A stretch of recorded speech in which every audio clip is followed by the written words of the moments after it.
Welcome to AgriPrep Guide. এটা important update লৈ আহিছোঁ। যোৱাকালি এটা মই ভিডিঅ' দিছিলোঁ স্পট এডমিশ্যন BSc এগ্ৰিকালচাৰৰ হৈ আছে বীৰংগনা সতী সাধনী ৰাজ্যিক বিশ্ববিদ্যালয়ত গোলাঘাট ইঞ্জিনিয়াৰিং কেম্পাছত আছে। চ' আজিও এডমিশ্যন হৈ আছিল বাট 14 to 15 এৰাউণ্ড চিট অফিচিয়েলি খালী আছে, বাট ইনক্ৰিজ কৰি আপ টু 20 হ'ব পাৰে। তো এৰাউণ্ড 20-25 চিট এনেকুৱা ধৰিব পৰা চিট খালী আছে এতিয়াও। ইফ কোনোবা ইণ্টাৰেষ্টেড আছা তোমালোকে কাইলৈ তাতে ডকুমেণ্টছ লৈ যাব লাগিব আৰু ৰেজিষ্ট্ৰেশ্যন কৰিব লাগিব ফাৰ্ষ্ট। যেটো মই যোৱাকালি ভিডিঅ' দিছোঁ লিংকটো দিয়া থাকিব, সেইটো ভিডিঅ' চাই ল'বা কেনেকৈ কি কৰিব লাগে। নাম্বাৰ এটা দিম, তাতে কণ্টেক্ট কৰিবা কিবা ডিটেইলছ থাকিলে।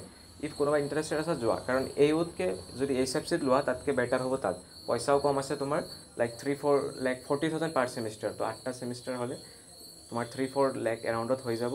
আৰু কোন যাবা যাৰ ছেকেণ্ড কাউন্সিলিং বা মপ আপলৈকে পোৱাৰ চান্স নাই, এইও তোমাৰ ৰেংক আহিছে, জেনেৰেল হয় তোমাৰ 1000ৰ ওপৰত ৰেংক আহিছে, দেন এগ্ৰিকালচাৰ এইবোৰ কোৰ্চ নাপাবা।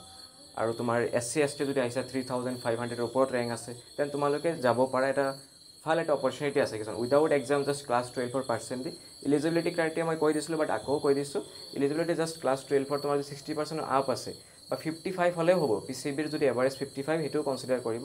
বাট ট্ৰাই কৰা ফাৰ্ষ্ট কাম ফাৰ্ষ্ট চাৰ্ভ হয় এইটো বস্তুটো। তোমালোকে মৰ্ণিং 10টা যদি যাই আগত দি দিব, তেনেকুৱা তোমাৰ লিষ্ট মতে একো নামাতে। তো তোমালোকে সেইটো ভিডিঅ' চাই লোৱা, ঠিক আছে।